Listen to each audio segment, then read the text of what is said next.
Nunca imaginé que mi propio yerno sería capaz de empujarme con tanta fuerza contra la pared, fracturándome 2 costillas, mientras mi hija gritaba exigiendo el dinero de la venta de mi terreno. Lo peor no fue el dolor físico, sino ver el odio en los ojos de aquellos a quienes más amaba. La codicia había transformado a mi familia en completos extraños, y ellos no tenían ni idea de que en solo 48 horas descubrirían algo que los haría arrepentirse amargamente de haber nacido. Pero antes de continuar, asegúrate de ya estar suscrito al canal y escribe en los comentarios, ¿desde dónde estás viendo este video? Nos encanta saber hasta dónde están llegando nuestras historias. Mi nombre es Elena. Tengo 67 años y hasta hace 6 meses vivía una vida sencilla y tranquila. Me despertaba todos los días a las 5:30 de la mañana. Preparaba mi café negro sin azúcar, a veces un café de olla, y me sentaba en la terraza para ver el amanecer. Soy viuda desde hace 7 años, desde que Jesús falleció de un infarto fulminante. Él me dejó una casa modesta en las afueras de la ciudad y un pequeño terreno que pertenecía a su familia por generaciones. Durante todos estos años, trabajé incansablemente para mantenerme. Limpiaba casas, hacía pasteles para fiestas y hasta cuidaba niños los fines de semana para poder pagar mis cuentas. Nunca les pedí nada a mis hijos, Alejandra y Javier, que vivían sus vidas en la Ciudad de México. Para ser sincera, rara vez me visitaban, tal vez 1 o 2 veces al año, generalmente en Navidad o en cumpleaños. La vida seguía su curso normal hasta que, en marzo de este año, recibí una visita inesperada. Un hombre de traje impecable y maletín de cuero llamó a mi puerta un miércoles soleado. «Buenas tardes, señora Elena.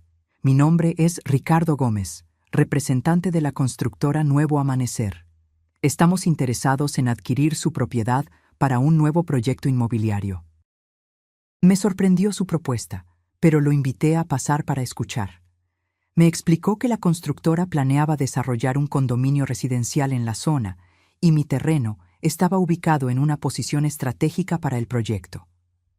La empresa está dispuesta a pagar 2.200.000 pesos mexicanos por el terreno, un valor por encima del mercado, considerando nuestra urgencia por iniciar las obras, me explicó, mientras yo intentaba procesar ese número en mi mente. 2.200.000 pesos. Era más dinero de lo que jamás había visto en la vida. Con esa cantidad podría remodelar mi casa, comprar un auto pequeño, viajar para conocer lugares que siempre soñé y, principalmente, tener una reserva financiera para emergencias médicas. A mis 67 años, esa era una preocupación constante. Pedí algunos días para pensarlo. Ese terreno tenía un valor sentimental. Después de todo, Jesús había soñado con construir allí una casa de verano para la familia. Pero sus sueños murieron con él, y ahora yo necesitaba pensar en mi propia seguridad. Después de 3 noches de insomnio y mucha reflexión, decidí aceptar la oferta. La transacción fue sorprendentemente rápida. En menos de un mes, el dinero estaba en mi cuenta bancaria y los papeles debidamente firmados. Por alguna razón que ni yo misma podía explicar, opté por no contarle a nadie sobre la venta. Quizás era un presentimiento, o simplemente el deseo de tener tiempo para organizar mis ideas y planear mi futuro. Guardé los documentos en una caja de metal debajo de la cama y seguí mi vida normalmente. Mi paz duró exactamente 42 días. Era un jueves cuando el auto negro y reluciente de mi hija Alejandra se estacionó frente a mi casa.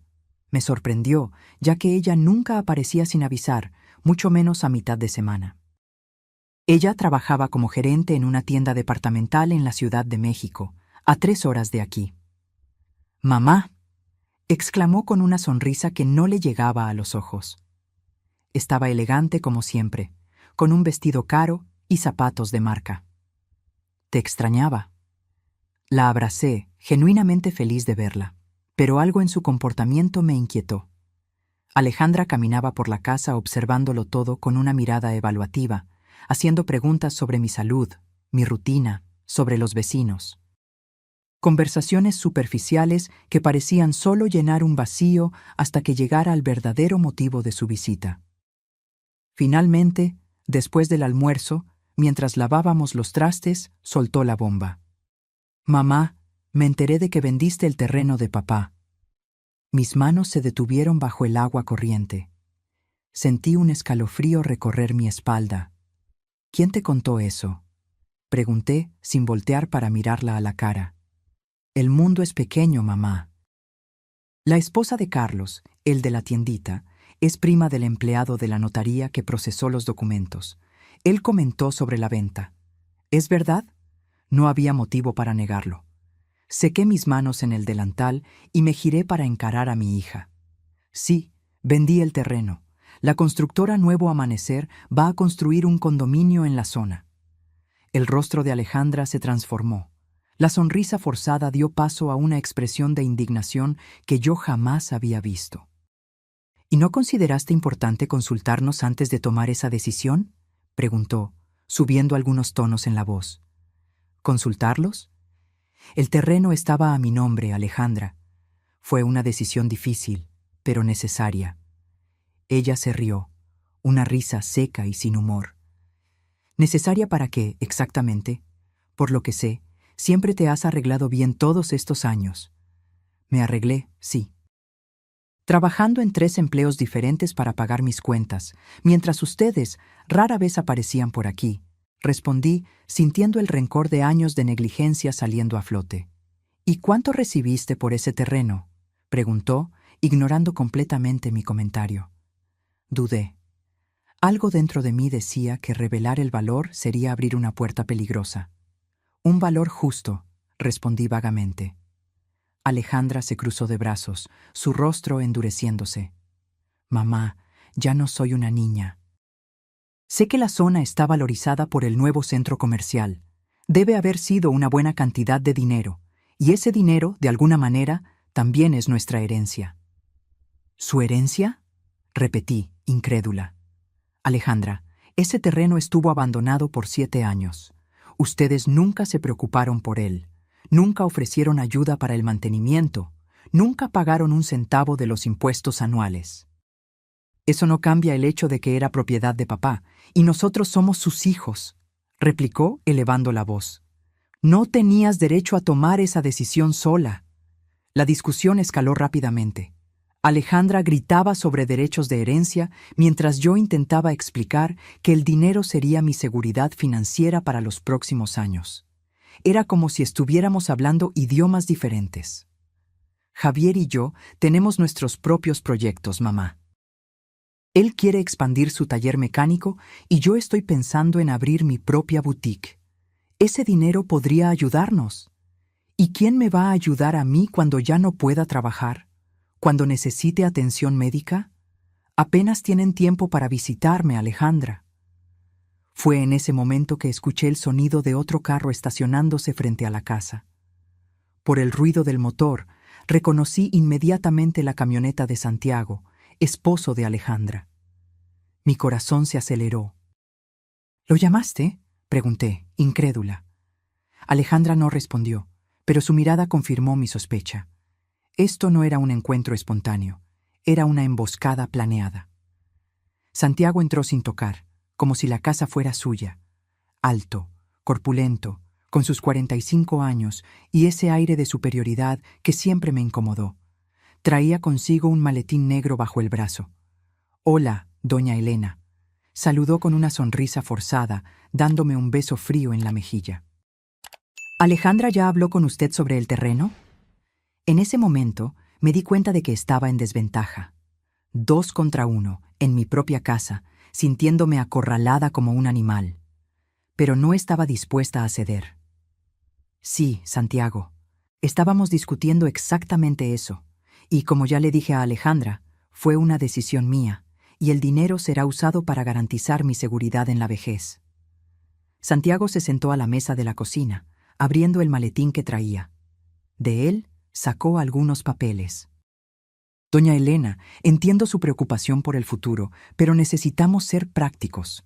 Usted tiene 67 años, vive sola, y administrar una cantidad significativa de dinero puede ser complejo a su edad. ¿A mi edad?, repetí, sintiendo la sangre hervir en mis venas. Estoy perfectamente lúcida y capaz de administrar mi propia vida financiera, Santiago. Claro, claro, dijo en tono condescendiente. Pero pensé en una solución que nos beneficiaría a todos. Preparé un contrato sencillo donde usted transfiere el valor a una cuenta conjunta administrada por Alejandra. Ella se encargaría del dinero, lo invertiría adecuadamente, y usted recibiría una mesada para sus gastos. Una mesada, como si fuera una niña incapaz. Miré a aquel hombre arrogante y luego a mi hija, que evitaba mi mirada, y supe que había llegado la hora de posicionarme firmemente. No, respondí simplemente.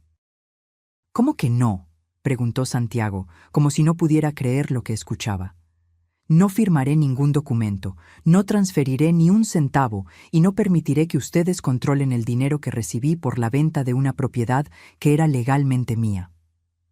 Lo que sucedió a continuación cambiaría para siempre el rumbo de nuestras vidas. Santiago se levantó bruscamente, tirando la silla. Su rostro estaba rojo de rabia. ¿Usted no entiende que estamos tratando de ayudarla? Ese dinero va a terminar siendo despilfarrado o, peor, alguien se va a aprovechar de usted. El único que está tratando de aprovecharse de mí aquí es usted, Santiago, respondí, manteniendo mi voz firme a pesar del miedo que comenzaba a sentir. Fue cuando él avanzó en mi dirección, agarrando mis brazos con fuerza. «Usted va a firmar estos papeles, vieja terca. No vamos a permitir que tire a la basura la herencia de sus nietos». Intenté zafarme, pero Santiago era demasiado fuerte. Alejandra asistía a la escena, paralizada. «Suéltame», grité, luchando por liberarme. En el forcejeo, él me empujó con violencia. Perdí el equilibrio y choqué contra la pared de la cocina, sintiendo un dolor agudo en el lado derecho del pecho. El impacto fue tan fuerte que caí al suelo, sin aliento. «¡Mamá!». Alejandra finalmente reaccionó, corriendo hacia mí. Pero era demasiado tarde. El dolor era insoportable y apenas podía respirar. Cada intento de tomar aire enviaba ondas de agonía por mi cuerpo. «¿Viste lo que hiciste?», Alejandra le gritó a su marido. «Llama a una ambulancia». Mientras Santiago marcaba frenéticamente, tendida en el suelo de mi propia cocina, humillada y herida, tomé una decisión. Ellos no sabían con quién estaban tratando. Y pronto, muy pronto, descubrirían que se metieron con la persona equivocada. El sonido de la sirena de la ambulancia fue lo último que escuché antes de perder el conocimiento. Desperté en una cama de hospital, el pitido constante de los monitores marcando mis latidos. La luz fluorescente lastimaba mis ojos y el dolor en el lado derecho de mi tórax era un recuerdo constante de lo que había sucedido. Intenté moverme y un pinchazo agudo me hizo gemir. «¡Despertó!», escuché la voz de Alejandra decir. Una enfermera se acercó rápidamente, verificando mis signos vitales.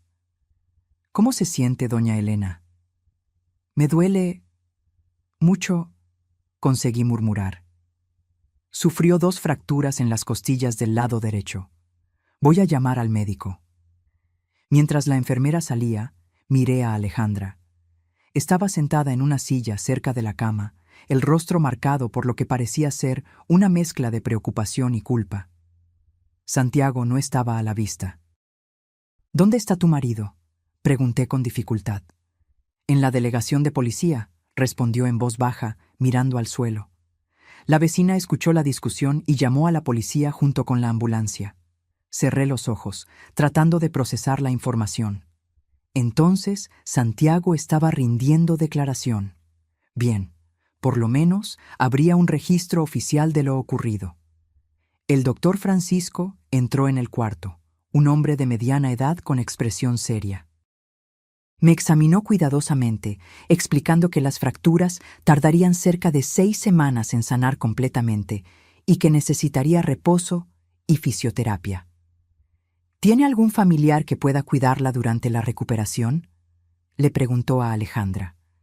Antes de que pudiera responder, una voz familiar sonó desde la puerta. Ella se quedará conmigo. Era Guadalupe, mi amiga de décadas, prácticamente una hermana, una mujer fuerte de 70 años, que vivía a 2 casas de la mía. Entró en el cuarto con pasos firmes, trayendo una bolsa con algunos artículos personales que había recogido en mi casa. Elena se va a mi casa tan pronto como reciba el alta. Ya preparé el cuarto de visitas.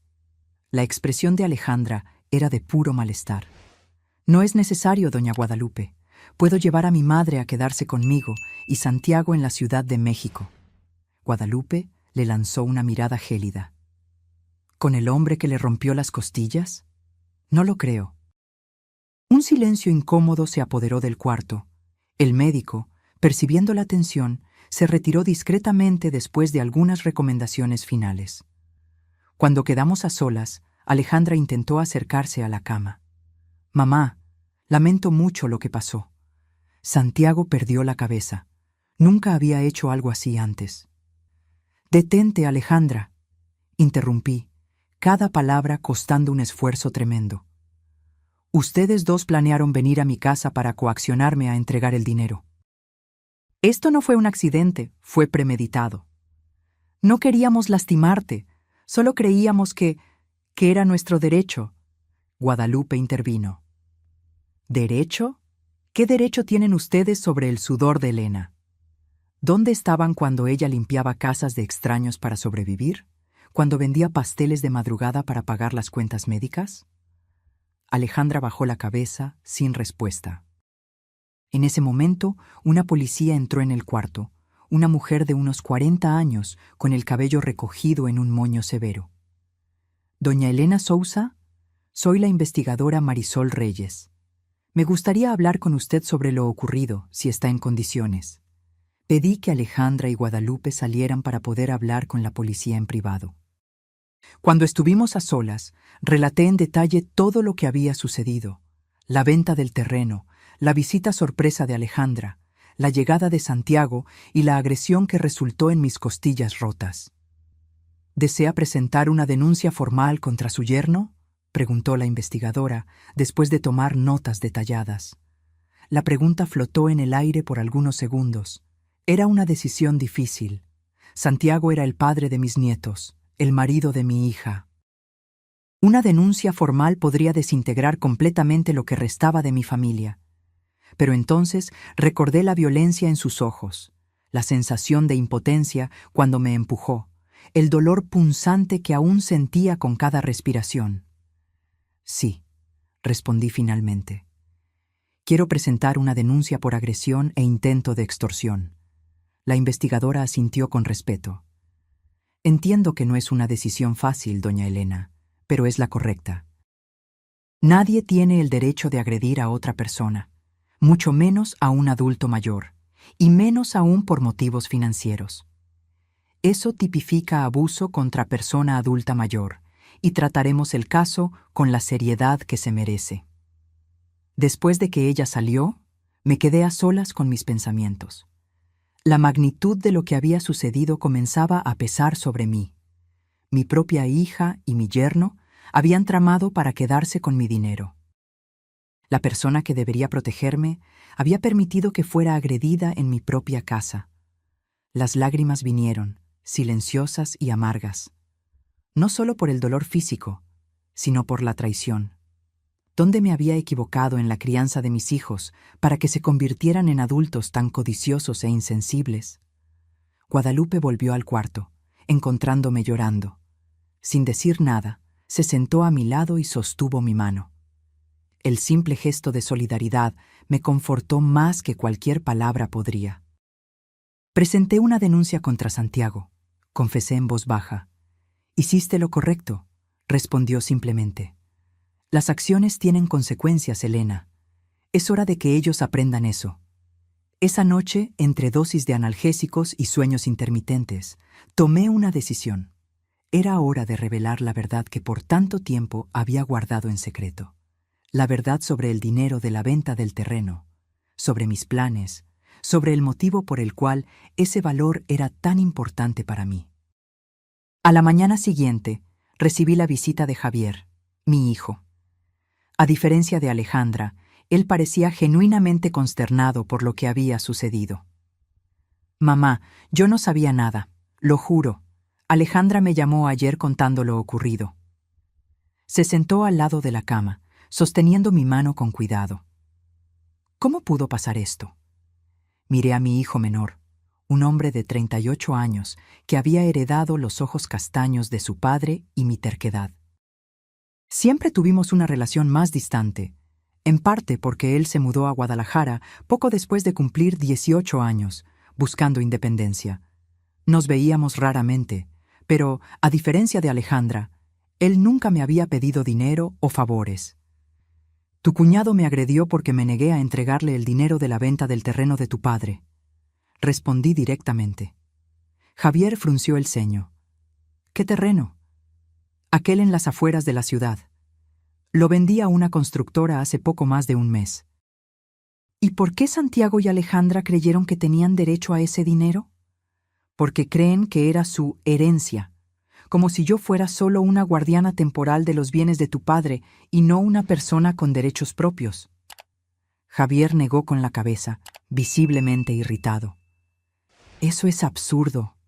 El terreno estaba a tu nombre. La decisión era tuya». Su reacción me sorprendió positivamente. Por lo menos uno de mis hijos parecía tener noción de respeto. «Javier, necesito contarte algo importante. Algo que ni Alejandra ni Santiago saben todavía». Él se inclinó, atento. «El dinero de la venta no lo quería para mí. Bueno, no todo». Le conté entonces sobre mi diagnóstico de 3 meses atrás. El cáncer de mama en etapa inicial, las consultas secretas, los exámenes que hice a escondidas de todos. Expliqué cómo la noticia de la oferta por el terreno había llegado como una bendición en medio del caos, una forma de garantizar que tendría recursos para el tratamiento sin necesitar depender de nadie. Javier palideció a medida que yo hablaba. «Mamá, ¿por qué no nos contaste?» «Porque no quería ser una carga», respondí honestamente. «Tú estás construyendo tu vida en otra ciudad, Alejandra tiene a sus hijos. Y yo siempre he resuelto mis problemas sola, no iba a empezar a depender ahora». «Pero es cáncer, mamá», exclamó con la voz quebrada. «No es una gripe o un resfriado, vas a necesitar apoyo».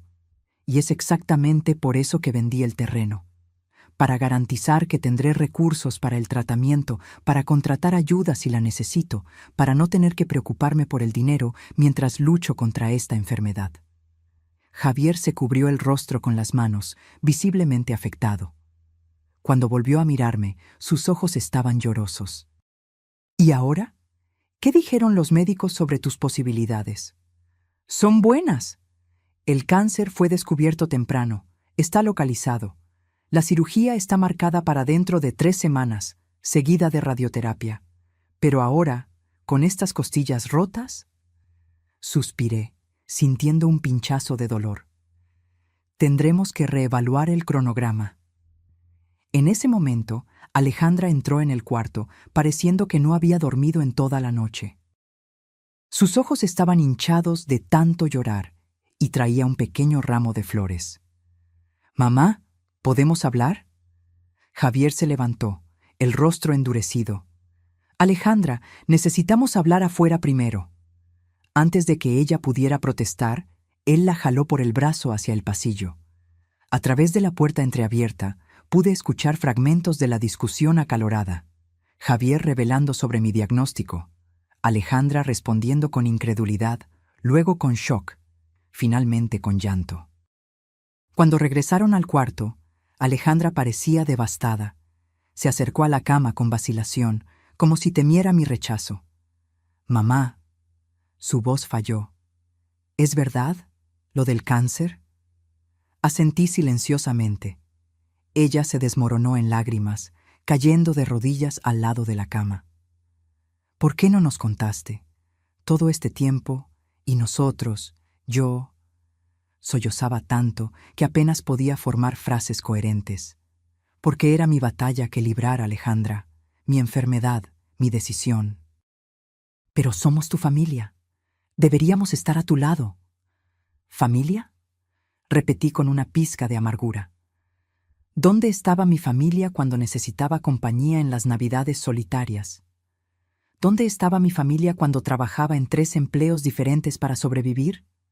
La verdad es que solo aparecieron cuando descubrieron que yo tenía dinero. Alejandra levantó el rostro mojado de lágrimas, el maquillaje completamente corrido. Yo no tengo excusas, mamá. Tienes razón. Fui egoísta, codiciosa. Dejé que Santiago me convenciera de que teníamos derecho a ese dinero. Nunca imaginé que yo pudiera estar enferma, completé. Porque nunca preguntaron. Nunca se interesaron por mi vida lo suficiente para saber lo que estaba sucediendo. Javier puso la mano en mi hombro suavemente. Eso cambia ahora, mamá. No vamos a dejarte sola en esta lucha. Miré a mis 2 hijos, uno a cada lado de mi cama de hospital. Alejandra destruida por el remordimiento, Javier determinado a compensar los años de ausencia. Por un breve momento, sentí una chispa de esperanza de que tal vez, solo tal vez, esta terrible situación pudiera ser el inicio de una reconciliación familiar. Pero entonces recordé las costillas rotas, el dolor que aún sentiría por semanas, la cirugía aplazada, el tratamiento complicado por la agresión, y supe que el camino hacia el perdón sería largo y arduo. El médico dijo que me dan de alta mañana, comenté, cambiando de tema. Me quedaré en casa de Guadalupe durante la recuperación. No, mamá, protestó Alejandra. Ven a mi casa. Santiago está en casa de su mamá. No volverá mientras tú estés allí. Puedo cuidarte, es lo menos que puedo hacer. O puedes venir conmigo a Guadalajara, ofreció Javier. Tengo espacio en el departamento y puedo trabajar desde casa por algunas semanas. Negué con la cabeza, sintiendo una ola de cansancio dominarme. Agradezco las ofertas, pero ya lo decidí. Me quedaré con Guadalupe. Ella es la única persona que ha estado realmente presente en mi vida en los últimos años. Necesito paz y tranquilidad para recuperarme, no tensión familiar. Vi el dolor en los ojos de ambos, pero no contestaron mi decisión. En el fondo, sabían que era justa. ¿Y qué hay de Santiago?, preguntó Javier, su voz cargada de rabia contenida. No puede salir impune después de lo que hizo. No saldrá, respondí con firmeza. Presenté una denuncia formal. El resto está en manos de la justicia. Alejandra sollozó nuevamente. Esto va a destruir nuestro matrimonio, mamá. No fui yo quien destruyó tu matrimonio, Alejandra. Fue tu marido cuando decidió agredir a una adulta mayor para robar su dinero. Las palabras eran duras, pero necesarias. Por demasiado tiempo había cedido, callado, aceptado migajas de atención. Ahora, enfrentando no solo costillas rotas, sino también un cáncer, no tenía más energía para suavizar la verdad. Esa tarde, recibí una visita inesperada. El delegado responsable del caso me informó que Santiago había sido liberado tras pagar fianza, pero respondería en libertad por lesión corporal grave, violencia contra adulto mayor e intento de extorsión. Doña Elena, casos como el suyo lamentablemente son más comunes de lo que quisiéramos, explicó el delegado. La violencia patrimonial contra adultos mayores, practicada por familiares, es una realidad que enfrentamos a diario. ¿Violencia patrimonial?, repetí, no familiarizada con el término. Es cuando familiares o cuidadores intentan apropiarse de los bienes de personas adultas mayores, ya sea por medio de coacción, manipulación o incluso violencia física, como en su caso. Mientras él hablaba, percibí la dimensión del problema. No era solo un drama familiar, era un crimen tipificado, reconocido, recurrente. Usted hizo lo correcto al denunciar, continuó. Muchas víctimas se callan por miedo o vergüenza, perpetuando el ciclo de abuso. Cuando el delegado salió, me quedé reflexionando sobre sus palabras. ¿Cuántas otras personas de mi edad estarían pasando por lo mismo, sufriendo en silencio por miedo a confrontar a sus propios hijos. A la mañana siguiente, antes del alta hospitalaria, el oncólogo que me acompañaba vino a evaluar mi condición. El doctor Francisco era un hombre compasivo que me había dado apoyo desde el diagnóstico. «Elena, lamentablemente tendremos que aplazar la cirugía», explicó él después de examinar las radiografías de mis costillas. «Necesitamos esperar por lo menos 3 semanas para que haya una consolidación inicial de las fracturas antes de someterla a otra intervención». «¿Y eso no perjudica el tratamiento del cáncer?», pregunté, aprehensiva. «Es un aplazamiento controlado. Su tumor es de crecimiento lento y continuaremos monitoreando. Lo importante ahora es que se recupere de este trauma para estar lo suficientemente fuerte para enfrentar la cirugía». Cuando finalmente dejé el hospital, apoyada en Guadalupe de un lado y Javier del otro, sentí como si estuviera iniciando un nuevo capítulo de mi vida. Un capítulo difícil, doloroso, pero también revelador. Al entrar en el auto de Javier, miré al hospital por la ventana y pensé en cómo una simple decisión de vender un terreno había desatado una serie de eventos que cambiaron completamente el rumbo de mi existencia. «¿A casa de Guadalupe?», preguntó Javier encendiendo el motor. «Sí», respondí, ajustando el cinturón con cuidado para no presionar mis costillas. «A mi nuevo hogar temporal». Mientras nos alejábamos, no pude evitar pensar que, a pesar de todas las dificultades, por lo menos ahora no enfrentaría sola las batallas que estaban por venir. El cáncer, las fracturas, la traición familiar, todo parecía aterrador. Pero había también un extraño sentimiento de liberación. Las máscaras habían caído, las verdaderas naturalezas expuestas. Era doloroso, sí, pero también clarificador. Ya no había pretensiones o ilusiones, solo la realidad cruda de quiénes éramos y de lo que realmente importaba. El camino de vuelta de nuestra antigua casa a la residencia de Guadalupe era corto, solo 15 minutos en carro, pero para mí pareció una eternidad. Cada bache en la carretera enviaba ondas de dolor por mi cuerpo, recordándome constantemente lo que había sucedido. Javier conducía despacio, tratando de evitar sobresaltos, mientras Guadalupe, sentada a mi lado en el asiento trasero, sostenía mi mano. «Preparé el cuarto de visitas», comentó Guadalupe, rompiendo el silencio. «Puse almohadas extras para que te apoyes y compré ese té de manzanilla que tanto te gusta». «Gracias», respondí, genuinamente emocionada por su gentileza. «No sé qué haría sin ti». En el retrovisor, vi a Javier fruncir el ceño. Imaginé que él estuviera pensando que ese debería ser el papel de él o de Alejandra, cuidar de la madre enferma. Pero la vida no siempre sigue el guión que esperamos. Al llegar, Javier insistió en cargarme hasta el cuarto, a pesar de mis protestas. «Mamá, por favor», dijo con firmeza, «déjame ayudar al menos en esto». El cuarto que Guadalupe había preparado era acogedor y luminoso. Una cama cómoda con sábanas limpias, una mesita de noche con agua, medicinas y un pequeño jarrón de violetas, mis flores favoritas. «Me quedaré aquí por unos días», anunció Javier mientras me ayudaba a acomodarme en la cama. «Ya llamé a la oficina y pedí licencia. Puedo trabajar remotamente». Aquello me tomó por sorpresa. «No es necesario, hijo. Guadalupe puede cuidarme y tú tienes tus responsabilidades».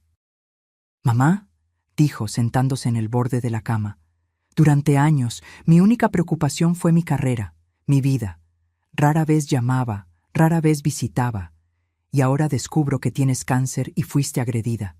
Necesito hacer esto, por ti y por mí».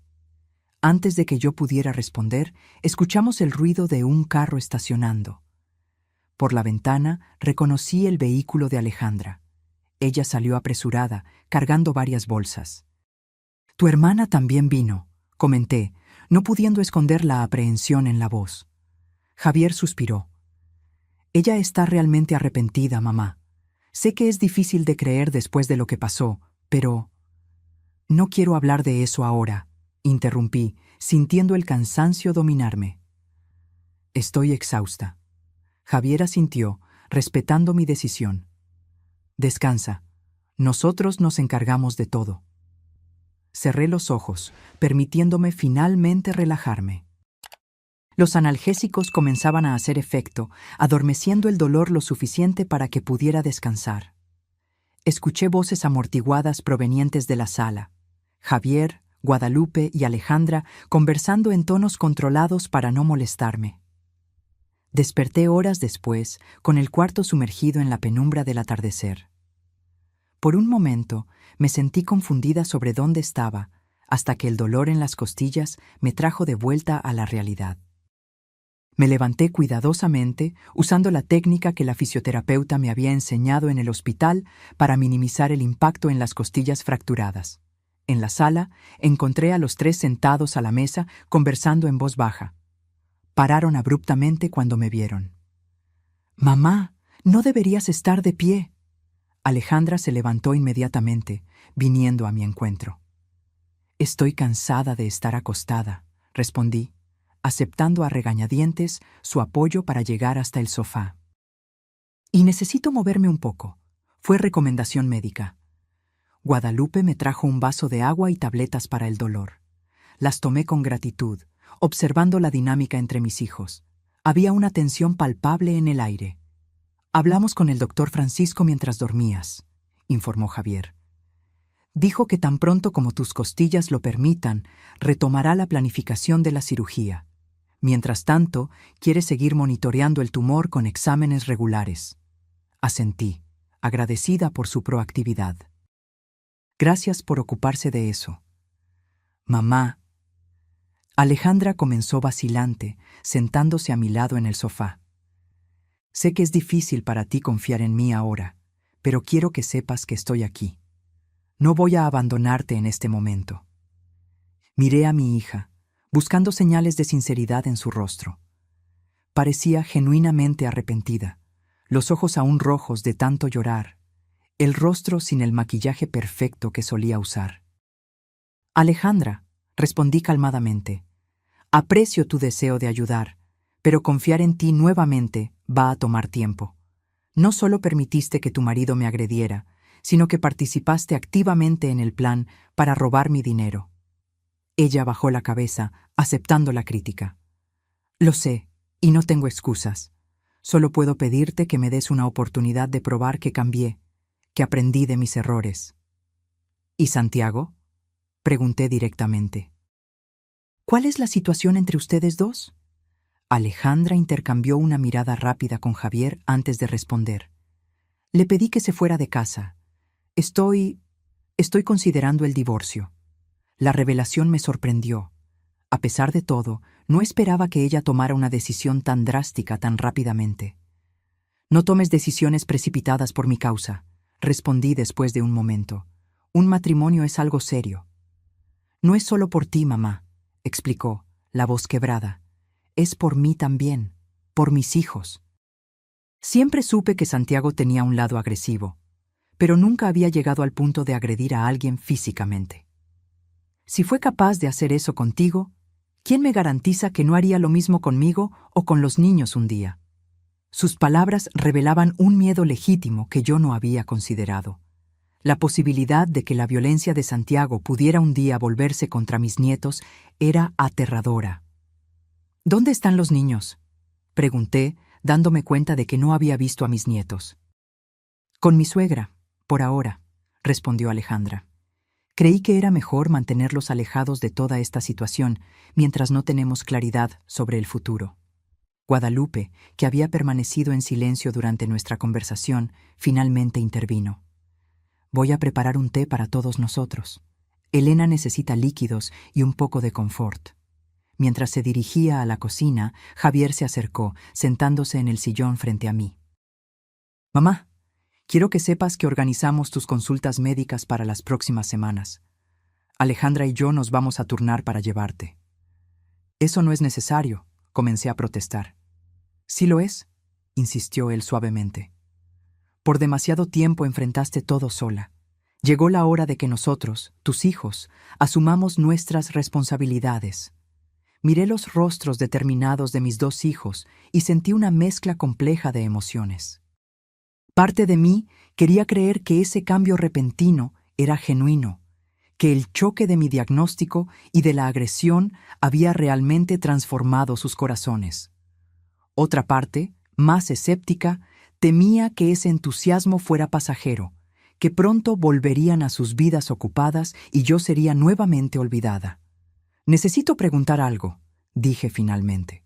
Si no hubiera ocurrido esta situación con Santiago, si no hubiera sido hospitalizada y ustedes no hubieran descubierto lo del cáncer, ¿habrían vuelto a sus vidas normales después de intentar tomar mi dinero? Mi pregunta directa creó un silencio incómodo en la sala. Alejandra y Javier intercambiaron miradas culpables. Probablemente sí, admitió Javier con dolorosa honestidad. Y eso es lo que más me avergüenza. Alejandra asintió, lágrimas resbalando silenciosamente por su rostro. Estábamos tan absortos en nuestras propias vidas, en nuestros propios problemas, que olvidamos lo más importante, que tú eres nuestra madre, no un banco o una aseguradora. La franqueza de ellos me tocó más profundamente de lo que cualquier promesa vacía lo hubiera hecho. Era un reconocimiento sincero de los errores, el primer paso necesario para un verdadero cambio. Gracias por la honestidad, respondí. Es un comienzo. En los días que siguieron, establecimos una rutina. Guadalupe continuaba siendo mi cuidadora principal, pero Javier y Alejandra se turnaban, pasando varias horas al día conmigo.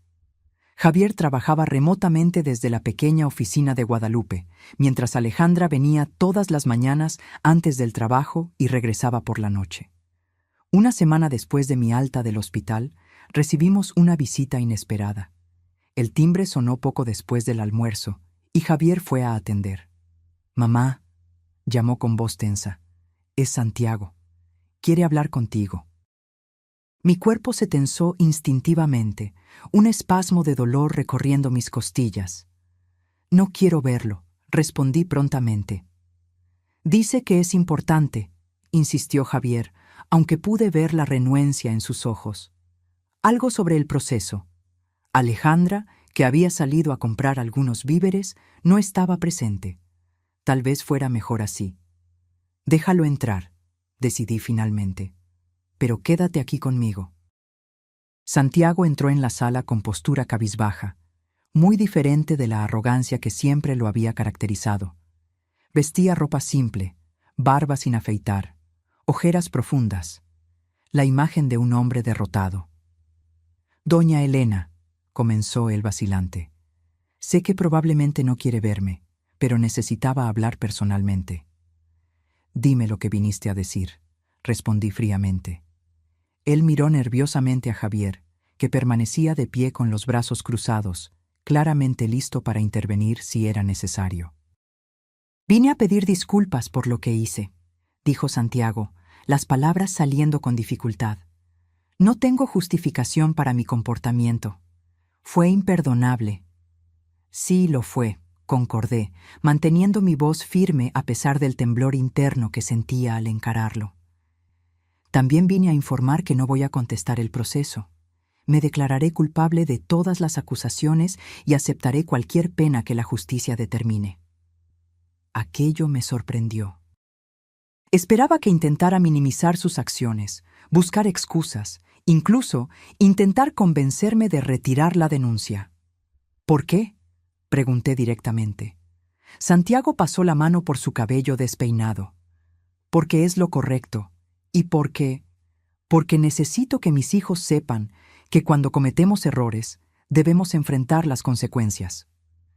La mención a mis nietos hizo que mi corazón se encogiera. Ellos eran inocentes en todo este drama, pero inevitablemente serían afectados. «¿Cómo están ellos?», pregunté, refiriéndome a los niños. «Confusos», admitió Santiago. «Ellos saben que papá hizo algo muy malo y que la abuela está lastimada por eso». Intenté explicarlo de una forma que pudieran entender, sin detalles traumáticos. Asentí, reconociendo al menos ese esfuerzo responsable de su parte. «Supe de su diagnóstico», continuó él, casi en un susurro. «Alejandra me contó. Yo no tenía idea. Nadie tenía, respondí. Era algo que yo estaba lidiando sola, como siempre hice con mis problemas. Santiago miró sus propias manos, como si buscara allí las palabras correctas. Doña Elena, sé que no tengo el derecho de pedir nada, pero me gustaría que supiera que me estoy internando voluntariamente en una clínica para tratamiento de control de la ira y dependencia de juegos de azar. ¿Dependencia de juegos?, repetí, sorprendida. Esa era una información nueva para mí. Sí, confirmó, visiblemente avergonzado. Ese fue el motivo real de nuestra presión por el dinero. Tengo deudas significativas con personas peligrosas, pero eso no es excusa para lo que hice. Javier, que hasta entonces se había mantenido en silencio, intervino. ¿Es por eso que Alejandra está considerando el divorcio? ¿Por las deudas de juego? Santiago asintió lentamente. Entre otras razones, le oculté la gravedad de la situación por mucho tiempo. Cuando finalmente le conté, ya estábamos al borde de la quiebra. Una pieza del rompecabezas encajó en mi mente. La codicia desesperada, el cambio de comportamiento, la violencia repentina, todo tenía más sentido ahora. Santiago, dije después de un momento de reflexión, agradezco tu visita y tus disculpas. No puedo decir que te perdono, todavía no, pero reconozco tu iniciativa de buscar ayuda y asumir las consecuencias. Entiendo, respondió con resignación. No esperaba perdón, solo quería que supiera que estoy verdaderamente arrepentido y trabajando para cambiar. Cuando se levantó para irse, pregunté una última cosa. ¿Y qué hay de los niños? ¿Qué va a pasar con ellos? Alejandra tendrá la custodia principal mientras estoy en tratamiento. Después, espero poder ser parte de sus vidas, aunque ya no estemos casados. Dependerá de la decisión de ella y, claro, del juez. Tras su salida, Javier y yo permanecimos en silencio por unos minutos, procesando la conversación. ¿Le crees?, le pregunté finalmente a mi hijo. Javier suspiró profundamente. No sé, mamá.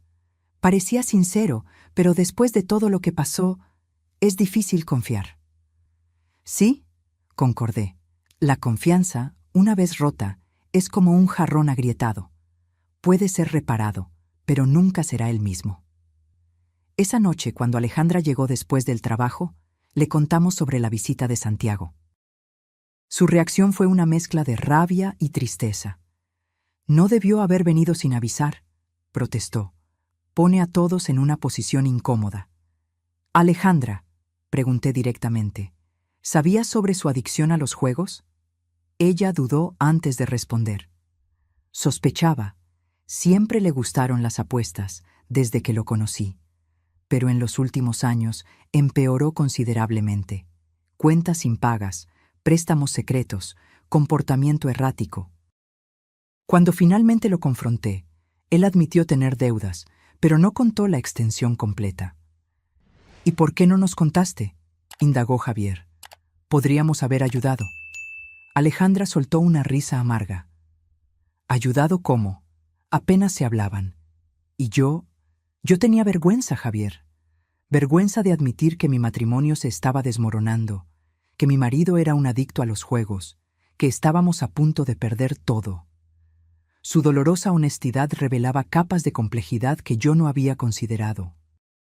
Detrás de la apariencia de vida perfecta que Alejandra siempre buscó mantener, había una realidad mucho más sombría. ¿Fue por eso que vinieron detrás del dinero del terreno?, pregunté suavemente. Alejandra secó una lágrima. Parcialmente. Santiago vio ese dinero como una tabla de salvación, una forma rápida de resolver nuestros problemas. Y yo me convencí de que era justo, que era nuestra herencia, que tú no necesitabas tanto dinero a tu edad. Hizo una pausa, visiblemente avergonzada. Ahora me doy cuenta de lo egoísta y cruel que fue eso. Miré a mi hija, viéndola tal vez por primera vez en muchos años como realmente era. No la mujer exitosa y controlada que proyectaba ser, sino una persona frágil, intentando desesperadamente mantener las apariencias mientras su mundo se desmoronaba. Alejandra, dije suavemente, No necesitas cargar con esa carga sola. Ya no. Ella se desmoronó en lágrimas, años de tensión y miedo finalmente encontrando liberación. Javier se acercó, abrazando a su hermana mientras sollozaba. Era una escena que yo jamás esperaría ver. Mis dos hijos, siempre tan distantes el uno del otro, ahora unidos por el deseo de reparar los errores del pasado. Guadalupe, que observaba silenciosamente desde la puerta de la cocina, me sonrió con aprobación. Era solo un pequeño paso, pero significativo. Un momento de verdadera vulnerabilidad y conexión que hacía mucho tiempo no existía en nuestra familia. 2 semanas después, recibí buenas noticias del doctor Francisco. Mis costillas estaban sanando bien y podríamos retomar la planificación de la cirugía para la extirpación del tumor. Los exámenes más recientes mostraban que el cáncer no había progresado durante el periodo de espera forzada. Programamos la cirugía para el próximo lunes, informó Alejandra después de hablar con el médico por teléfono. Javier y yo ya organizamos un turno para quedarnos en el hospital. Meses atrás habría protestado, insistido en lidiar con todo sola. Ahora acepté la ayuda con gratitud. Era un aprendizaje difícil para alguien tan independiente como yo. Permitirme ser cuidada, ser vulnerable. En la víspera de la cirugía, sentada en la terraza de Guadalupe observando la puesta de sol, hice un balance mental de los últimos meses. El dolor, la traición, el miedo al cáncer, la incertidumbre sobre el futuro, pero también la sorprendente reconciliación, el descubrimiento de fuerzas que no sabía poseer, la reconstrucción gradual de lazos familiares que creía irremediablemente rotos. ¿En qué piensas?, preguntó Guadalupe, uniéndose a mí con 2 tazas de té. En cómo la vida da vueltas, respondí, aceptando la bebida caliente. Hace algunos meses estaba planeando enfrentar el cáncer sola, convencida de que mis hijos jamás se importarían. Ahora, aquí están ellos, reorganizando sus vidas para ayudarme. Guadalupe sonrió, sus ojos sabios brillando en el crepúsculo. A veces necesitamos una crisis para reconocer lo que realmente importa. Una crisis bastante extrema, en nuestro caso, comenté con ironía. Lo importante es que están encontrando el camino de regreso el uno al otro. En ese momento, Javier y Alejandra llegaron, trayendo la cena, una comida casera preparada por Alejandra, algo que yo no la veía hacer desde que era adolescente. El médico dijo que puedes comer normalmente hoy, pero nada después de medianoche, explicó Alejandra, desenvolviendo los recipientes en la mesa de la cocina. Mientras cenábamos juntos, me di cuenta de lo rara que se había vuelto esta escena simple, una comida en familia a lo largo de los años. Entre carreras, distancias geográficas y resentimientos no expresados, habíamos perdido la práctica de simplemente estar juntos. Tengo una noticia, anunció Javier durante el postre. Pedí transferencia a la oficina regional. Me voy a mudar de vuelta aquí. La noticia me tomó completamente por sorpresa. Pero amas tu trabajo en Guadalajara. Construiste toda tu vida allá. Él se encogió de hombros, como si no fuera gran cosa. Es solo una ciudad, mamá. Puedo hacer mi trabajo desde cualquier lugar, y prefiero estar cerca de mi familia ahora. Alejandra añadió su propia noticia. Y yo alquilé un departamento en el centro, cerca del tuyo, mamá. Cuando estés totalmente recuperada y quieras volver a casa, estaremos a solo unos minutos de distancia. Miré a mis 2 hijos, demasiado emocionada para hablar. La transformación era casi increíble. De extraños que aparecían solo cuando necesitaban algo, se habían convertido en hijos dedicados, reorganizando sus vidas para estar presentes. No necesitan hacer todo esto por mí, conseguí decir finalmente. No es solo por ti, mamá, respondió Alejandra con suavidad. Es por nosotros también. Nos dimos cuenta de cuánto perdimos todos estos años, enfocados solo en nuestras propias vidas. ¿Y qué hay de los niños?, pregunté, preocupada por mis nietos. Están ansiosos por pasar más tiempo con la abuela, sonrió Alejandra. Tan pronto como estés recuperada de la cirugía, quieren visitarte regularmente. ¿Y Santiago? La sonrisa de Alejandra se desvaneció un poco. Él está en la clínica de rehabilitación. Se quedará allí por lo menos 3 meses. Después veremos cómo proceder. El divorcio está en curso, pero acordamos mantener una relación civilizada por los niños. Asentí, satisfecha de ver que, a pesar de todo, ella estaba lidiando con la situación de forma madura y responsable. Esa noche, mientras me preparaba para dormir, reflexioné sobre los planes que había hecho cuando vendí el terreno. Originalmente, todo el dinero sería exclusivamente para mi tratamiento y para garantizar mi independencia financiera en los años que me quedaran. Ahora, con el apoyo de la familia, tal vez hubiera espacio para otros sueños. En la mañana de la cirugía, desperté antes del amanecer. El nerviosismo era inevitable, pero había también una extraña paz. Ya no estaba sola en esta batalla. Javier y Alejandra me llevaron al hospital, donde fuimos recibidos por el doctor Francisco. El procedimiento sería relativamente simple: una mastectomía parcial para extirpar el tumor, seguida de un análisis para determinar si sería necesaria quimioterapia adicional. ¿Lista?, preguntó el médico suavemente. Miré a mis hijos, uno a cada lado de mi cama, y luego a Guadalupe, que acababa de llegar. «Lista», respondí con convicción. Mientras la enfermera aplicaba la anestesia, sentí una profunda gratitud. Por estar viva, por tener la oportunidad de luchar contra el cáncer, por redescubrir el amor de mis hijos, incluso a través de un camino tan doloroso. Lo último que vi antes de dormirme fue el rostro de Alejandra, sosteniendo mi mano y diciendo palabras que yo no escuchaba hacía décadas. «Te amo, mamá. Estaremos aquí cuando despiertes». Desperté lentamente, emergiendo de las profundidades de la anestesia para encontrar un mundo borroso y confuso. Las primeras sensaciones fueron de dolor, no agudo, sino presente, palpitante, y una sequedad en la garganta que parecía interminable. Intenté hablar, pero solo un gemido escapó de mis labios resecos. «Mamá, ¿estás despertando?». La voz de Alejandra parecía venir de muy lejos, pero su mano apretando la mía era real y reconfortante. Forcé mis ojos a enfocarse, y poco a poco su rostro preocupado entró en foco. «Agua», conseguí murmurar. Inmediatamente, ella trajo un vaso con pajita hasta mis labios. Aquellos primeros sorbos fueron casi celestiales. «La cirugía salió bien», informó Alejandra con una sonrisa de alivio. «El doctor Francisco logró extirpar todo el tumor y un poco del tejido alrededor. Dijo que los márgenes parecen limpios, pero solo tendremos certeza con la biopsia». Intenté procesar la información a través de la neblina de los analgésicos. Todo parecía distante, como si estuviera sucediendo con otra persona. «¿Cuánto tiempo?». «Casi 4 horas. Ya es de noche», respondió, acariciando mi frente. «Javier acaba de salir a buscar algo para comer. Se quedó aquí todo el tiempo.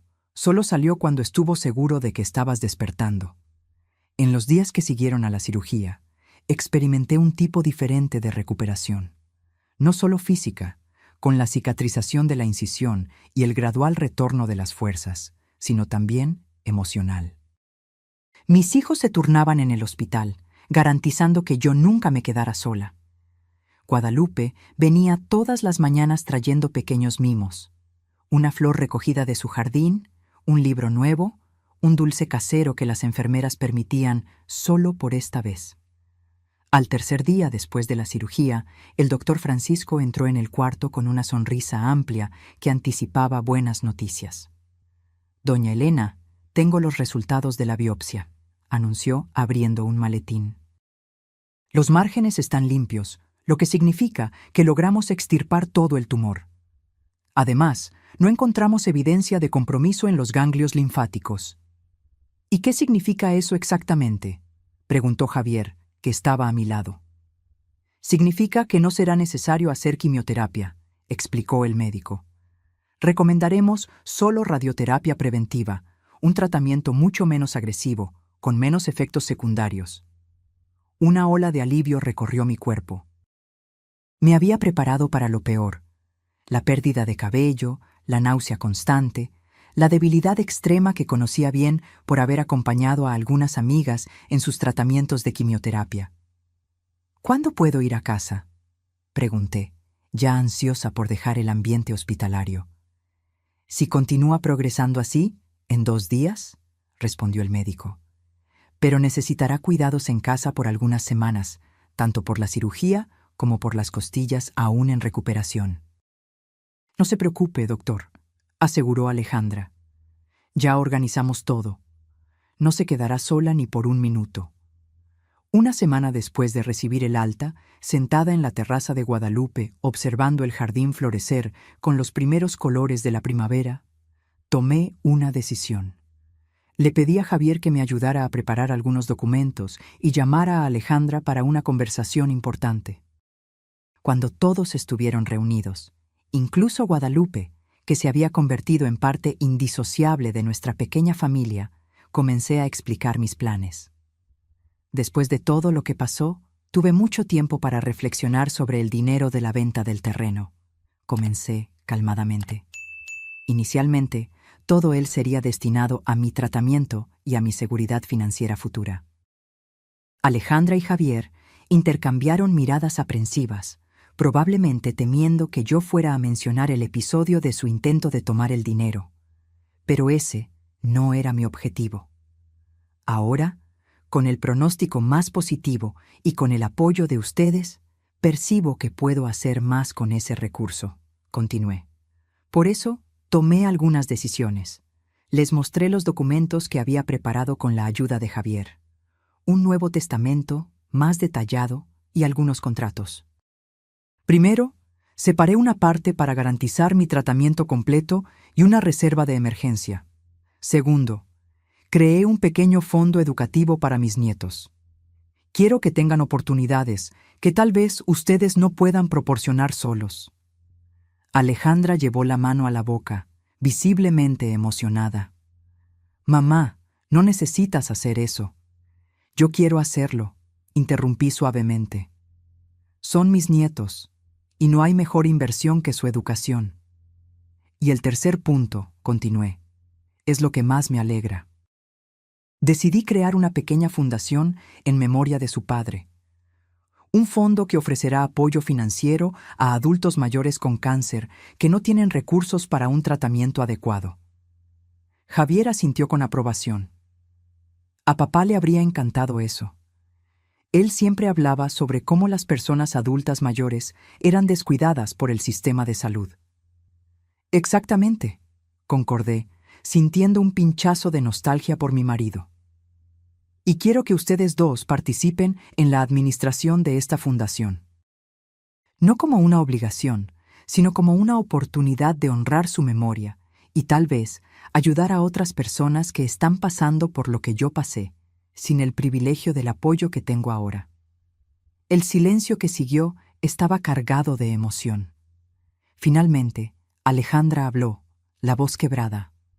Sería un honor, mamá. Y creo que lo necesito. Hacer algo significativo, algo más grande que yo misma. Javier completó su pensamiento. Podemos usar mis habilidades de administración para garantizar que el dinero sea bien aplicado. Tal vez crear alianzas con hospitales locales, identificar pacientes que realmente necesitan ayuda. Mientras mis hijos discutían animadamente sobre las posibilidades de la fundación, los observé con una mezcla de orgullo y alivio.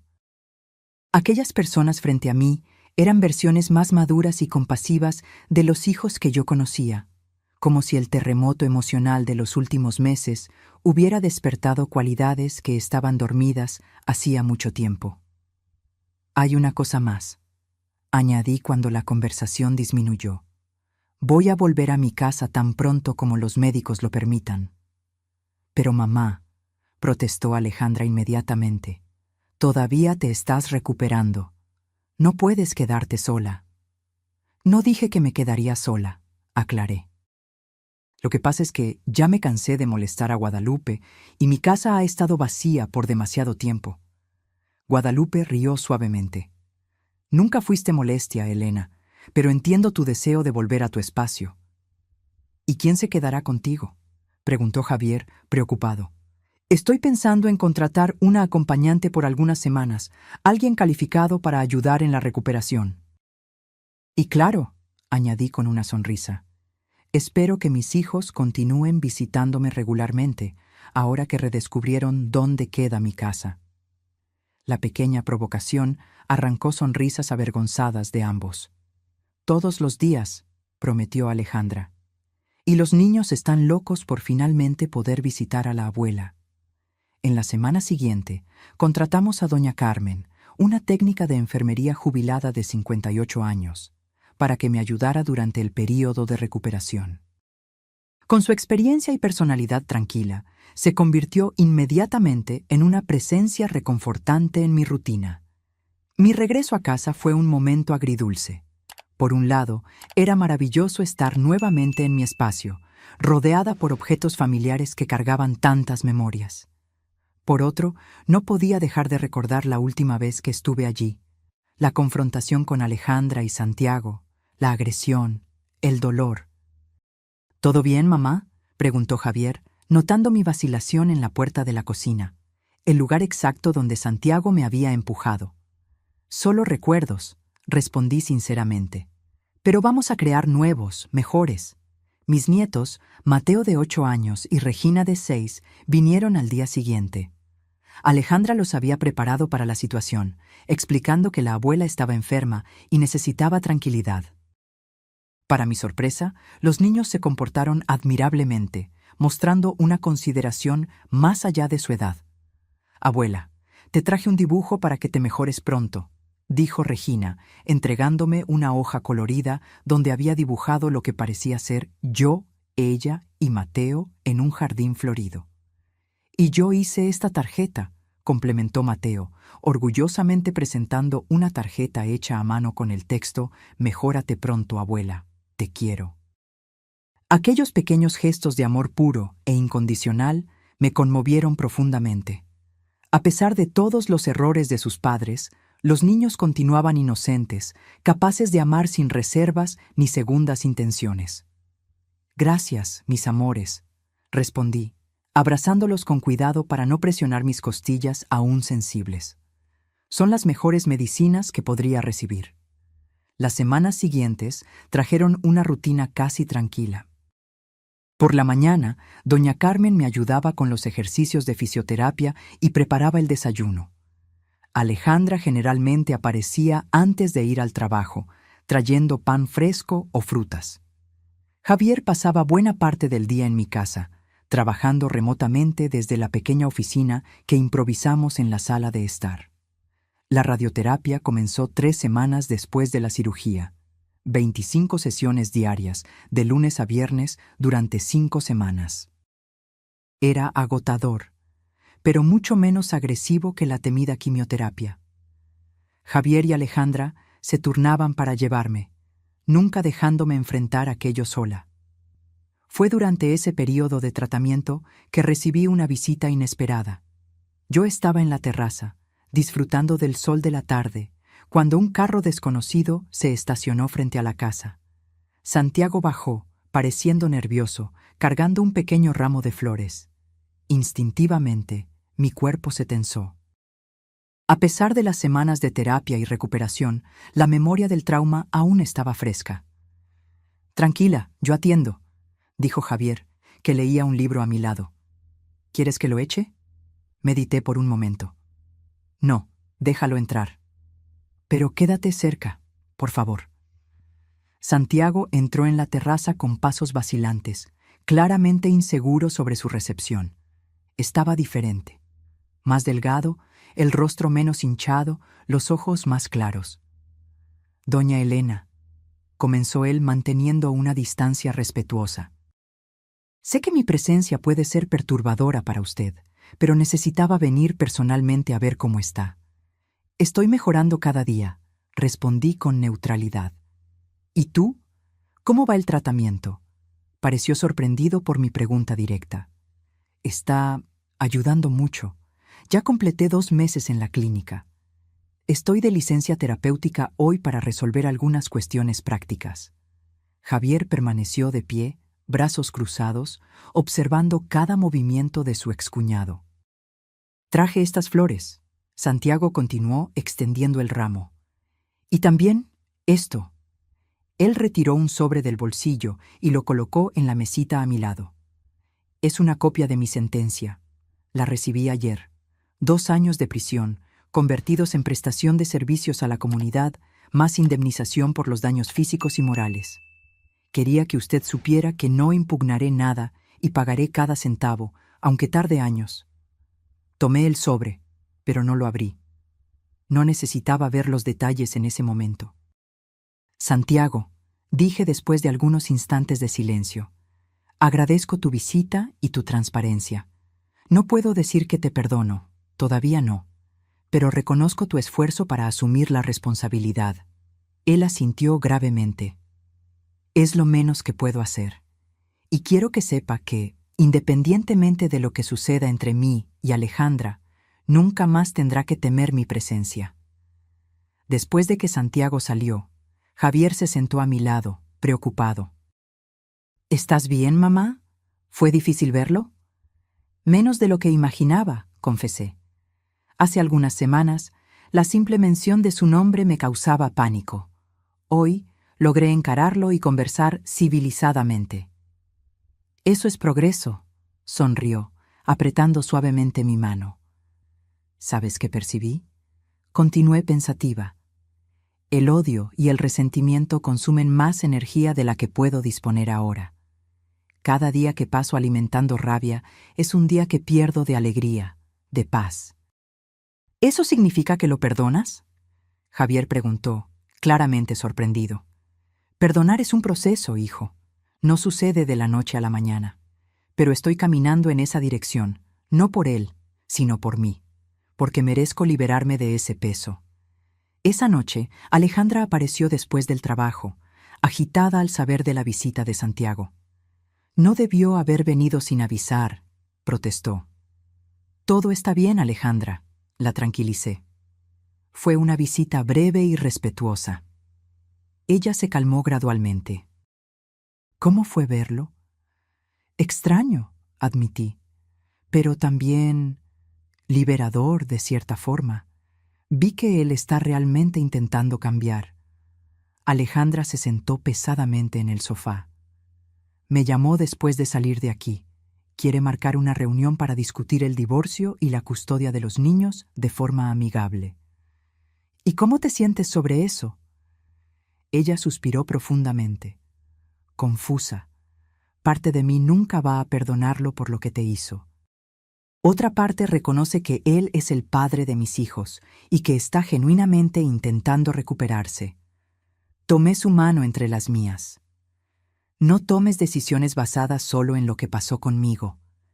Piensa en lo que es mejor para ti y para los niños a largo plazo. ¿Siempre fuiste así, mamá?, preguntó repentinamente. ¿Esa persona sabia y comprensiva? Reí suavemente. No, querida. La sabiduría viene con el dolor, con los errores, con los años, y tal vez con el cáncer y las costillas rotas. Ella rió también, un sonido que me llenó de alegría. Hacía tanto tiempo que no escuchaba a mi hija reír con naturalidad. Con el pasar de los días, la casa fue ganando nueva vida. Alejandra traía a los niños con frecuencia y el sonido de risas infantiles llenaba las habitaciones antes silenciosas. Javier, siempre más quieto e introvertido, sorprendentemente se reveló como un tío juguetón, inventando juegos y contando historias que mantenían a Mateo y Regina entretenidos por horas. En el último día de la radioterapia, fui sorprendida por una pequeña celebración. Al llegar a casa después de la sesión final, encontré la sala decorada con globos y una pancarta que decía «Victoria» en letras coloridas. Guadalupe, Javier, Alejandra y los niños esperaban con un pastel casero y regalos simples. «¿Qué es todo esto?», pregunté emocionada. Es tu fiesta de victoria, mamá, respondió Javier. Venciste al cáncer. Y a las costillas rotas, añadió Alejandra. Y nosotros también queremos celebrar a la abuela genial que descubrimos que tenemos, completó Mateo, arrancando risas de todos. En ese momento, rodeada por aquellos que amaba, sentí una ola de gratitud tan intensa que las lágrimas corrieron libremente por mi rostro. No eran lágrimas de tristeza o dolor, sino de pura alegría. Un sentimiento que se había vuelto raro en mi vida en los últimos años. Gracias, conseguí decir entre sollozos. Por todo. Más tarde, cuando los niños ya estaban cansados y Alejandra se preparaba para llevarlos a casa, pedí que todos se sentaran por un momento. Quiero decir algo importante, comencé, sintiéndome extrañamente nerviosa. En estos últimos meses pasé por experiencias que nunca imaginé enfrentar a mis 67 años. Descubrí un cáncer, fui agredida físicamente, vi a mi familia desmoronarse y luego, milagrosamente, recomponerse. Hice una pausa, buscando las palabras correctas. Pero si tuviera que elegir entre nunca haber pasado por todo esto y continuar con la vida que tenía antes, solitaria, distante de ustedes, o enfrentar exactamente lo que enfrenté para llegar a donde estamos hoy, elegiría sin dudar el camino difícil que recorrimos. «Ay, mamá», murmuró Alejandra emocionada, «porque ahora», continué, «tengo algo que el dinero jamás podría comprar.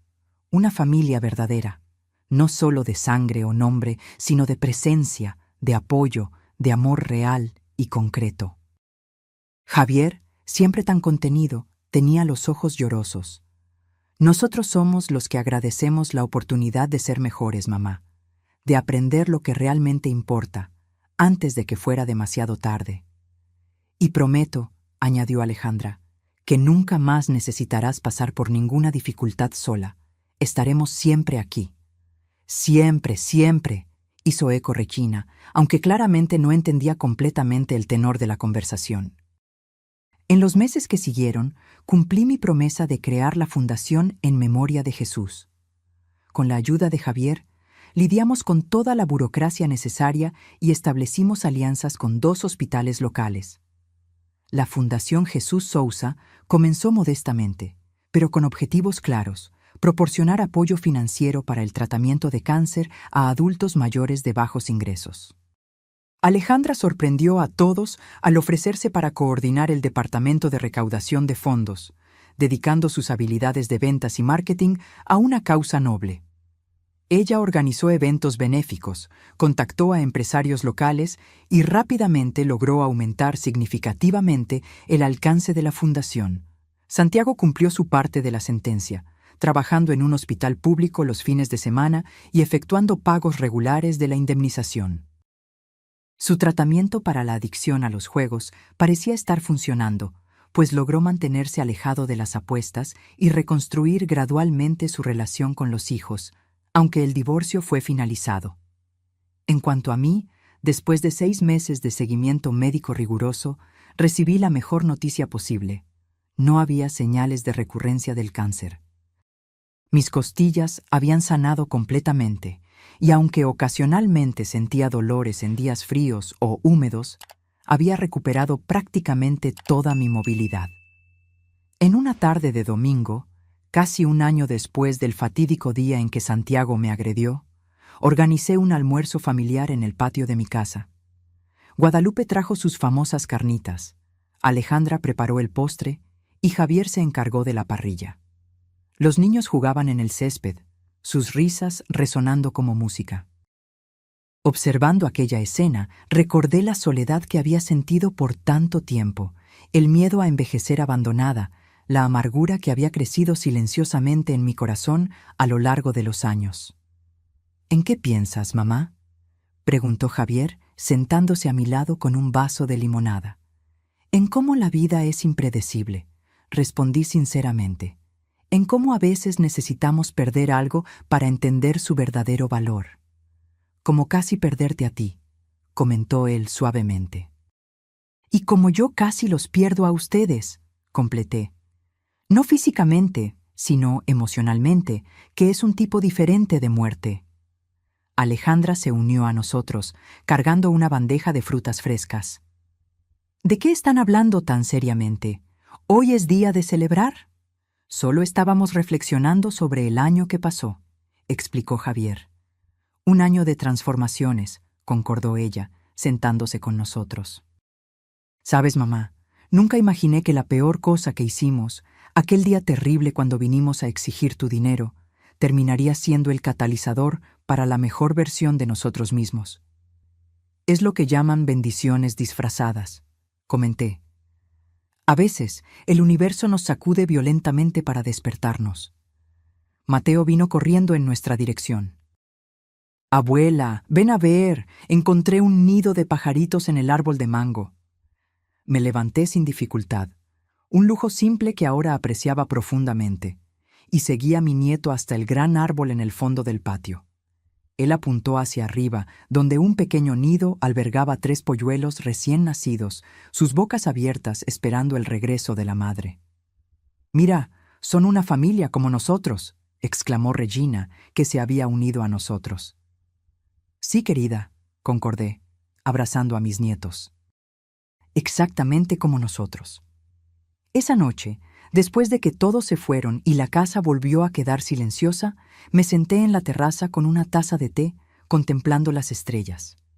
La misma terraza donde, un año atrás, planeaba enfrentar sola un diagnóstico aterrador, convencida de que estaba abandonada en mi vejez.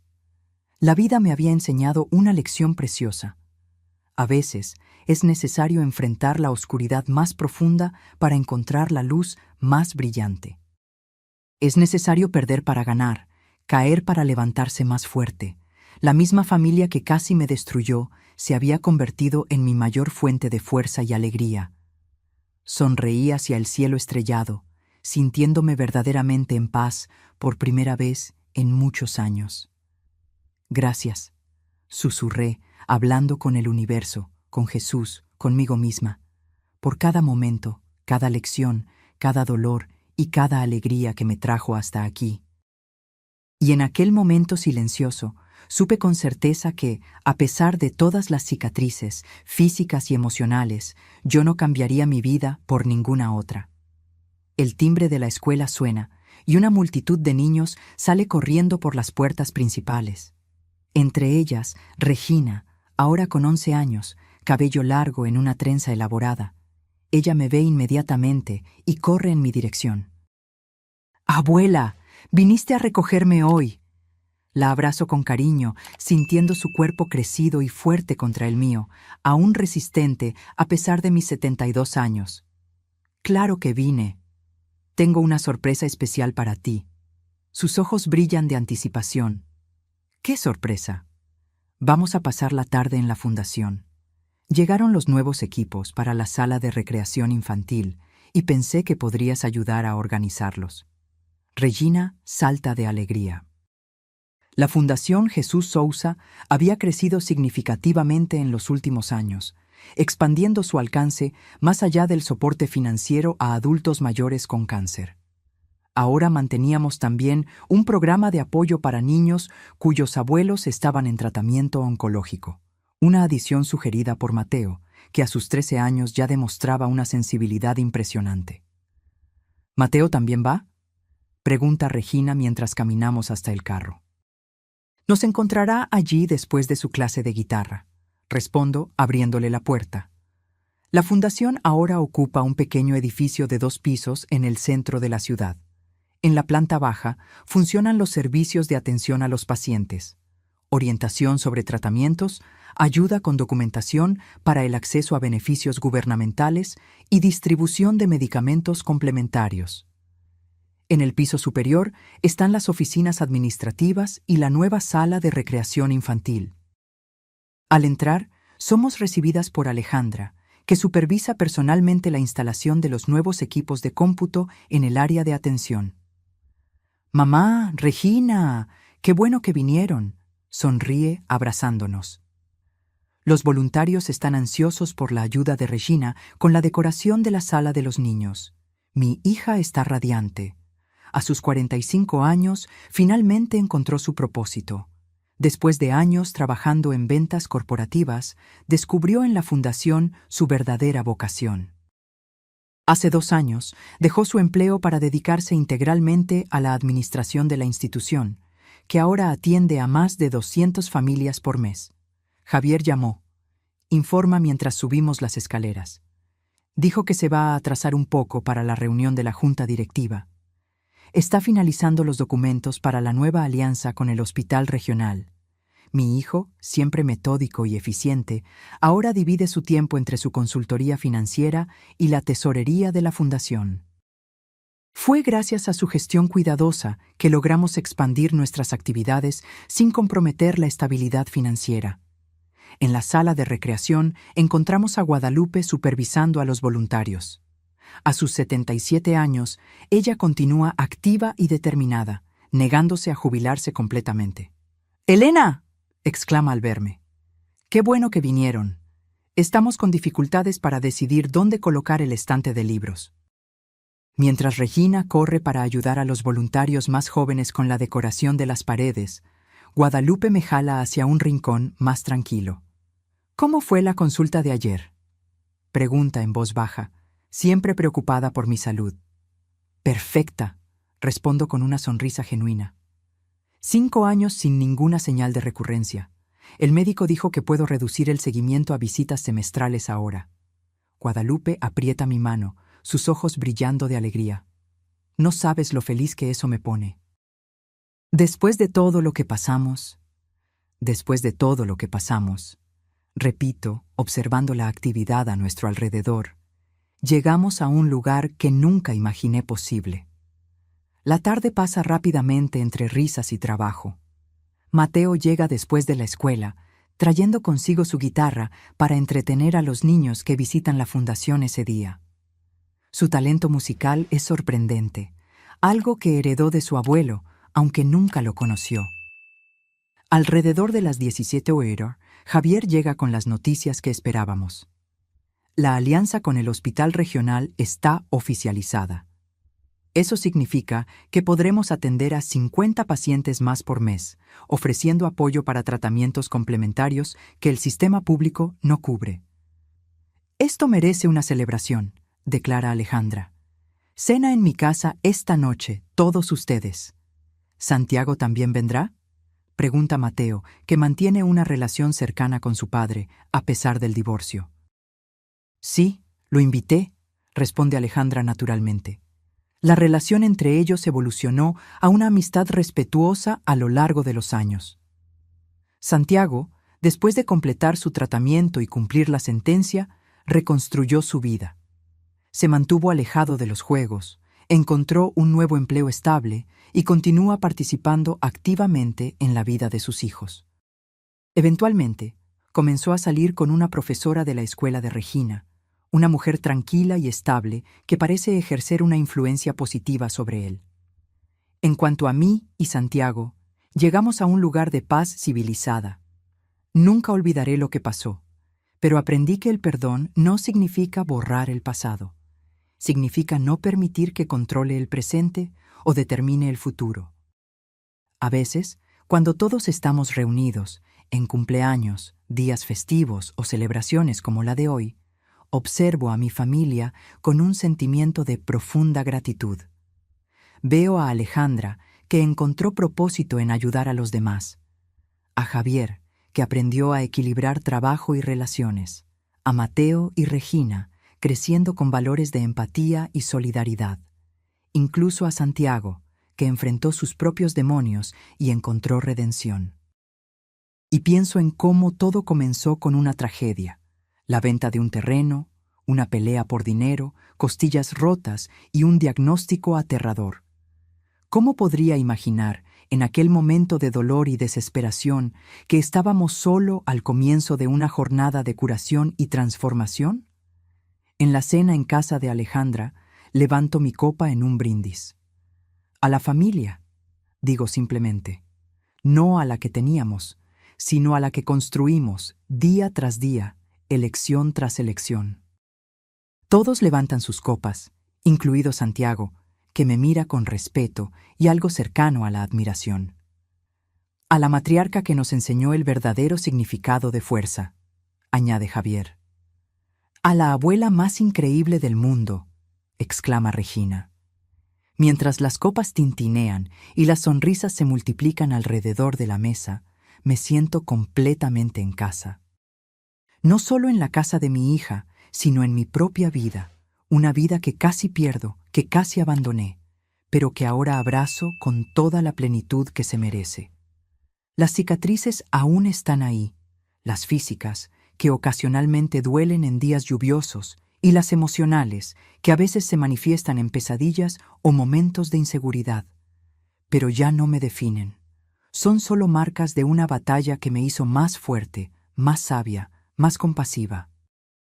Y si pudiera volver a aquella tarde fatídica, cuando Santiago me empujó contra la pared de mi cocina, rompiendo mis costillas y temporalmente mi espíritu, no cambiaría nada.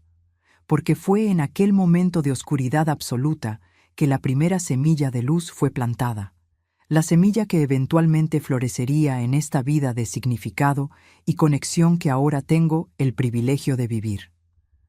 Al final de la noche, cuando Javier me lleva a casa, contemplo las estrellas por el vidrio del carro y sonrío. En mis 72 años, aprendí que la vida rara vez sigue el camino que planeamos, que a veces las mayores bendiciones vienen disfrazadas de tragedias y que nunca es demasiado tarde para empezar de nuevo.